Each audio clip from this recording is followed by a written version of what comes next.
పండగలైనా పెళ్లిలైనా వస్త్రాలకు వేదిక ఒకటే, అదే ఎస్ఆర్ షాపింగ్ మాల్. ఫ్యామిలీ అంతటికి అన్లిమిటెడ్ ఆఫర్స్.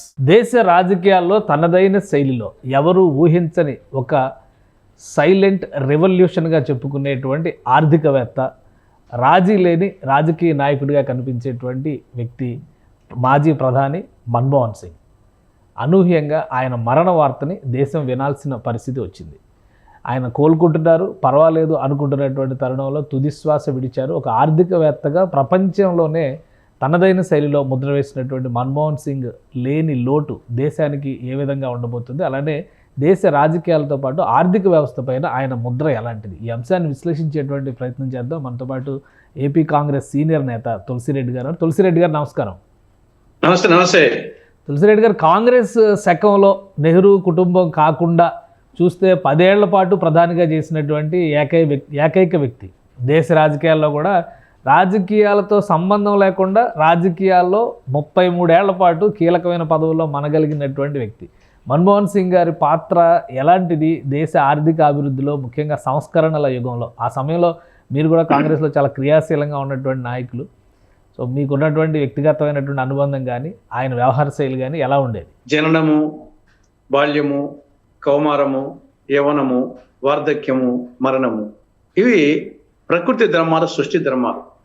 కాబట్టి ఈ ప్రకృతి ధర్మాన్ని, సృష్టి ధర్మాన్ని అనుసరించి మన్మోహన్ సింగ్ గారు 92 సంవత్సరాల సుదీర్ఘ ప్రస్థానం ఈ భూమి మీద కొనసాగించి ఆయన వచ్చేసి స్వర్గస్థులు కావడం జరిగింది. ఆయన భౌతికంగా మన నుంచి దూరమైనప్పటికీ ఆయన జ్ఞాపకాలు, ఆయన స్మృతులు నిరంతరము ఈ సమాజం చుట్టూ పరిభ్రమిస్తూనే ఉంటాయి. అటువంటి గొప్ప వ్యక్తి మన్మోహన్ సింగ్ గారు. భారతదేశ చరిత్రలోనే కాదు, నా అభిప్రాయం ప్రకారంగా ప్రపంచ చరిత్రలోనే ఒక విశిష్టమైన, విలక్షణమైనటువంటి, ఒక అపురూపమైనటువంటి నాయకుడు ఆయన. అంటే ఇటువంటి వాళ్ళు కూడా రాజకీయాల్లో అంత స్థాయికి ఎదగగలరా అనేది ఆయన చూసినప్పుడు అనిపిస్తుంది. ఈ సృష్టిలో కొన్ని వేల కోట్ల మంది పుడుతుంటారు, గిట్టుంటారు, కానీ వాళ్ళల్లో అతి కొద్ది మంది మాత్రమే ఈ సమాజం మీద, ఈ భూమి మీద తమ శాశ్వత ముద్రంటూ వేయగలుగుతారు. వాళ్ళే చరిత్రకారులు, వాళ్ళే చరితార్థులు, వారే కారణజన్ములు. అటువంటి అతి కొద్ది మంది కోవకు చెందిన చరితార్థుడు, చరిత్రకారుడు, కారణజన్ముడు డాక్టర్ మన్మోహన్ సింగ్ అనేది నా అభిప్రాయం. ఆయన అలంకరించిన పదవులు ఏం ఆషామాషి పదవులు కాదు. RBI governor, planning commission vice chairman, university grants commission chairman, ఆర్థిక మంత్రి, ప్రధానమంత్రి, ఇవన్నీ కూడా టాప్ మోస్ట్ పదవులు, భారతదేశంలోనే టాప్ మోస్ట్ పదవులు. సరే, ఇంకా భారత ప్రధానమంత్రి పదవి అనేది అది ఒక విధంగా భారత ప్రధానమంత్రి పదవి దేశానికి పెద్ద పదవే కాదు, ప్రపంచానికే అది ఒక పెద్ద పదవి. ఎందుకంటే ప్రపంచ జనాభాలో 1/6 జనాభా ఇక్కడే ఉన్నారు. అవును. కాబట్టి 1/6 ప్రపంచానికి నాయకత్వం వహించే పదవి భారత ప్రధానమంత్రి పదవి అంటే. కాబట్టి ఇది ఒక విధంగా చెప్పాలంటే ఆయన ప్రపంచ నాయకుడు. ఈవెన్ భారతదేశ నాయకుడే కాదు, ప్రపంచ నాయకుడు. కదండి. ఆర్థిక సంస్కరణల విషయంలో, ముఖ్యంగా దేశం సంక్షోభ సమయంలో ఉన్నప్పుడు రాజకీయాలతో సంబంధం లేని వ్యక్తిని ఆ పదవిలోకి, ఆర్థిక మంత్రి పదవిలోకి తీసుకురావడం కానీ, ఆ తర్వాత ఆయన అనుసరించినటువంటి విధానాలే ఇప్పటికీ దేశానికి ఆర్థిక స్వావలంబనకి కారణమవుతున్నాయి అనేటువంటి వాదనలో ఎంత నిజం ఉంది? Societies dynamic. సమాజము నిరంతరము ఒక చోట స్టాటిక్ గా ఉండదు, నిరంతరము డైనమిక్ సొసైటీలో మొన్న తీసుకున్న నిర్ణయాలు ఈ రోజుకు పాతవి కావచ్చు. కాబట్టి ఎప్పటికప్పుడు నిర్ణయాలు తీసుకోవడంలోనే నాయకత్వ ప్రతిభ. ఇప్పుడు నెహ్రూ మనకు స్వాతంత్రం వచ్చే రోజుకు మన పరిస్థితి ఏమి? ఎవరన్నా పెట్టమన్నా ఇటు పెట్టుబడులు పెట్టే పరిస్థితి లేదన్నాడు. మనకు స్వాతంత్రం వచ్చినప్పటికీ ఒక గుండు సూది ఉత్పత్తి చేసుకోలేని పరిస్థితిలో ఉన్నాం. తర్వాత వచ్చేసి ఆహార ధాన్యాలు కొరత ఉంది, ఆకలి చావులు సంభవిస్తున్నాయి, రవాణా సౌకర్యాలు లేవు, విద్య లేదు, వైద్యం లేదు, తర్వాత ఏ రంగంలో కూడా మనం చెప్పుకోదగ్గ పరిస్థితులు లేవు. కాబట్టి అటువంటి పరిస్థితుల్లో ఎవరైనా పెట్టుబడులు పెట్టమంటే పెట్టే పరిస్థితి కూడా లేదు. కాబట్టి ఆ రోజుకు నెహ్రూ గారి నిర్ణయాలు, ప్రభుత్వ రంగంలో నిర్ణయాలు ఆ రోజుకి అవసరం. ఆ రోజు లేకుండా అసలు ముందు దేశమే ఉండేది కాదు వచ్చేసి ఈ విధంగా. కాబట్టి అది కొంతకాలానికి వచ్చిన తర్వాత మనము ప్రపంచంలో డార్విన్స్ జీవ పరిణామ సిద్ధాంతం, సర్వైవల్ ఆఫ్ ద ఫిట్టెస్ట్, సమర్థుడే రాణించగలడు, జీవించగలడు. కాబట్టి ఆ నేపథ్యంలో మనము ప్రపంచ దేశాల్లో మనం వచ్చేసి ఒక భారతదేశంగా ఉన్నాం. అటువంటి ప్రపంచ దేశాలతో మనం పోటీ పడాలంటే దానికి కొన్ని మార్పులు అవసరము క్రమానుగతంగా. ఆ నేపథ్యంలో మన్మోహన్ సింగ్ గారు ఆర్థిక మంత్రిగా ఉన్నప్పుడు పివి నరసింహారావు గారి యొక్క గొప్పతనము, ఆయన వచ్చేసి ఆర్థిక మంత్రిగా తీసుకోవడంలోనే ఒక రాజనీతిజ్ఞత, ఒక దార్శనికత పివి నరసింహారావు కనపడుతుంది. ఆయన నమ్మకాన్ని వమ్ము చేయకుండా ఈయన వచ్చేసి ఆ యొక్క ఆర్థిక సంస్కరణలు ఆ రోజుల్లో జనరల్గా వచ్చేసి పరిస్థితి నెహ్రూ గారి యొక్క ఆ పందా నుండి పక్కకు మారాలంటే ధైర్యం కావాలా, రాజకీయంగా ధైర్యం కావాలా, ఆర్థికంగా ఏమవుతుందనే భయము. విదేశీ మార్గద్రవ్య నిల్వలు కేవలం $100 కోట్ల మాత్రమే ఉన్నాయి, 2 వారాలకు మాత్రమే సరిపోయే పరిస్థితి ఉంది ఆయన ఆర్థిక మంత్రిగా వచ్చినప్పుడు, పివి నరసింహ ప్రధానమంత్రిగా ఉన్నప్పుడు. అటువంటి పరిస్థితుల్లో ఆర్థిక సంక్షోభం నుండి దేశాన్ని గట్టెక్కించాలంటే ఒక డిసిషన్ తీసుకోవాల్సిన సమయంలో ఆయన LPG system, permit Raj system నుండి లిబరలైజేషన్, ప్రైవేటైజేషన్, గ్లోబలైజేషన్, సరళీకరణ, తర్వాత ప్రైవేటీకరణ, ప్రపంచీకరణ, ఆ యొక్క త్రిసూత్ర కార్యక్రమాన్ని ఏ విధంగా మహాత్మా గాంధీకి సత్యం, అహింస, సత్యాగ్రహం అనే 3 ఆయుధాలతో దేశానికి స్వాతంత్రం తెచ్చాడో ఆ విధంగా ఈ ఎల్పిజి సిస్టమ్తో ఆయన వచ్చేసి భారతదేశం యొక్క ఆర్థిక స్వరూపాన్ని మార్చగలిగాడు నరసింహారావు గారు. ఇప్పటికీ ఎల్పిజి సూత్రాలే మన ఆర్థిక వ్యవస్థకు మూలాధారం. ప్రస్తుతానికి వచ్చేసి నాడు పోటీ ప్రపంచంలో ఉన్నాం. ఇదే ఎల్లకాలం వల్ల ఇదే ఉంటుంది అనుకోకూడదు. ఎప్పటికప్పుడు ఆనాటి పరిస్థితులు బట్టి, ప్రపంచంలో మన పరిస్థితి బట్టి, దేశంలో పరిస్థితి బట్టి, దేశకాల పరిస్థితులు బట్టి మనము ఎప్పుడు వచ్చేసి ఇప్పుడు మన ఋతువులు ఉంటాయి. ఋతువులే సంవత్సరానికి 6 ఋతువులు ఉంటాయి. మనము వసంత ఋతువు, గ్రీష్మ ఋతువు, వర్ష ఋతువు, శరత్ ఋతువు, హేమంత ఋతువు, శశి ఋతువు. కాబట్టి మన యొక్క కట్టుబాట్లలోనే వచ్చేసి ఋతువు ప్రకారంగా మారుతూ ఉంటాయి. మనం చలికాలము ఒక డ్రెస్ వేసుకుంటాం, ఎండాకాలం ఒక డ్రెస్ వేసుకుంటాం. చలికాలం వేసుకునే డ్రెస్ ఎండాకాలం వేసుకుంటాం అంటే కుదరదు. కాబట్టి పరిస్థితులు మారినప్పుడు మనుషులు కూడా విధానాలు కూడా మారాలి.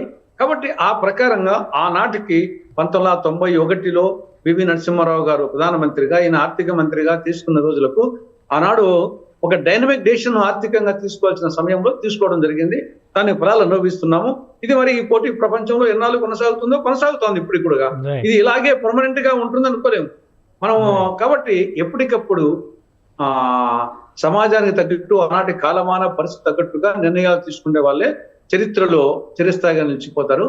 ఆ విధంగా వచ్చేసి మన్మోహన్ సింగ్ గారి వ్యవహార శైలి కానీ, ఆయన రాజనీతిజ్ఞత కానీ కాంగ్రెస్ పార్టీలో ఏ విధంగా భవిష్యత్ తరాలకి కొనసాగే అవకాశం ఉంటుంది? ఇప్పుడు 1 కాంగ్రెస్ పార్టీకి, 2 భారతీయులకు, 3 ప్రపంచ మానవాళికి. ఆయన ఒక కాంగ్రెస్ పార్టీకి ఆదర్శమని అనుకోవడం లేదు. కాంగ్రెస్ పార్టీకి, అన్ని పార్టీలకు, భారతీయులకే కాదు ప్రపంచ మానవాళికే ఆయన ఒక వ్యక్తిత్వం కానీ, ఆయన పరిపాలన దక్షత కానీ 2 కూడా వచ్చేసి ఆదర్శం. వ్యక్తిత్వంగా తీసుకుంటే నేను ముందు చెప్పినట్టు ఆయన అలంకరించిన పదవులు ఆషామాషి పదవులు కాదు. Reserve bank governor, planning commission vice chairman, తర్వాత యూజీసీ చైర్మన్, ఆర్థిక మంత్రి, భారత ప్రధానమంత్రి అంటే ఆషామాషి పదవి. 10 సంవత్సరాల పాటు 143 కోట్లకు, ఆ రోజు జనాభా కొంచెం తక్కువ ఉండొచ్చు. అంటే ప్రపంచంలో 1/6 ప్రపంచానికి భారతదేశ ప్రధానమంత్రి పదవి అంటే 1/6 ప్రపంచానికి నాయకత్వ పదవి. కాబట్టి అటువంటి ఉన్నత పదవులు ఒక బీద కుటుంబం నుండి వచ్చిన వాడు, ఒక రాజకీయ నేపథ్యము లేకుండా వచ్చిన వాడు, అనవసరంగా మాటలు జారిన వాడు, ఆడంబరాలు, హంగులు, ఆర్భాటాలు లేనివాడు, ఒక సామాన్యుడు తన వ్యక్తిత్వం ద్వారా మాన్యుడు, అసామాన్యుడు కాగలడు అని చెప్పేసి ప్రపంచ మానవాళికి, రాజకీయ నాయకులకు, ఆయన అనేక మంది రాజకీయ నాయకులకు ఆయన ఆదర్శం వచ్చేసి ఏదో ఓవర్గా మాట్లాడితేనో, ఓవర్గా వచ్చేసి అట్టహాసం, ఆరంభరము చూపిస్తానో, ఇన్ని వెనకబడి ఇప్పుడు రాజకీయ నాయకులకి ఆయన వ్యవహార శైలి సూట్ అయ్యేది కాదంటారు. అంటే ఆయన నుండి నేర్చుకుంటారు.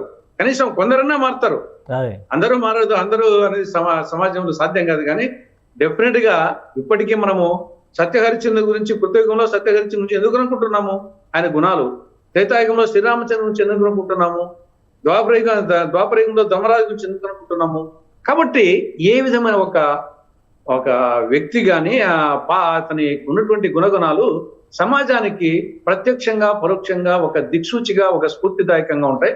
డెఫినెట్ గా అటువంటి స్ఫూర్తి ప్రదాత ఆయన గుణగణాలు వ్యక్తిత్వం చెప్పినట్లు ఆయన వ్యక్తిత్వం హిమాలయాల వలె ఉన్నతమైంది, గంగానది వలె పవిత్రమైంది. ఆయన మౌనం అనే దానికి ఆ చిన్న పాట గుర్తుకొస్తుంది. మౌనంగానే ఎదగమని మొక్క నీపి చెబుతుంది, ఎదిగిన కొద్దీ వదగమని అర్థమందులో ఉంది. ఆయన పైకి ఎదిగే కొద్దీ ఆయన ఇంకా వచ్చేసి వినయ విధేయతలు పార్టీ పట్ల కానీ ప్రజల పట్ల కానీ అటు పెద్దోళ్ళైనా సోనియా గాంధీ పట్ల అదే గౌరవము, చిన్నోళ్ళ పట్ల అదే గౌరవము.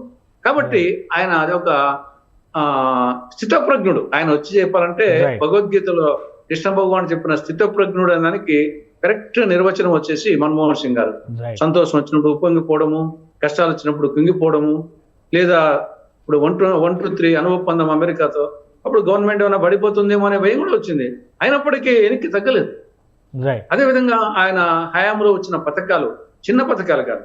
ఉపాధి హామీ పథకం, అది కొన్ని వేల కోట్ల రూపాయలు బడ్జెట్ కేటాయించాలి దాన్ని. అదేవిధంగా సమాచార హక్కు చట్టం, యూజువల్ గా మన రహస్యాలు, ప్రభుత్వ రహస్యాలు ఎవరికి తెలియకూడదు అనుకుంటే సమాజంలో సమాచార హక్కు చట్టం, విద్యా హక్కు చట్టం, గృహహింస నిరోధక చట్టం, ఈ ఆధార్ కార్డు, ఇవన్నీ సమాజాన్ని అనేక విధాలుగా ప్రభావితం చేసే పథకాలు, నిర్ణయాలు, విధానాలు అవన్నీ ఆయన హయాంలో తీసుకోవడం జరిగింది. కాబట్టి ఆయన great person. Right. Thank you Tulasireddy గారు, మీ అభిప్రాయాలు తెలియజేసినందుకు. ప్రధానిగానే కాకుండా సమాజ సేవకుడిగా, ప్రపంచ మానవాళి శ్రేయస్సు కోసం పాటుపడినటువంటి వ్యక్తిగా మన్మోహన్ సింగ్ గారి ముద్ర ఎవరు ఎప్పటికీ విస్మరించలేనిది, చెరిపేయలేనిదని తులసిరెడ్డి గారు విశ్లేషిస్తున్నారు. అలాంటి వ్యక్తి ఈరోజు వెళ్ళిపోవడం అనేది భారత సమాజానికి తీరని లోటని ఆయన విశ్లేషిస్తున్నారు. ఇది special discussion. Keep watching. Suman టీవీలో మీ పర్సనల్ అండ్ బిజినెస్ ప్రమోషన్స్ కోసం కింది నెంబర్కి కాంటాక్ట్ చేయండి.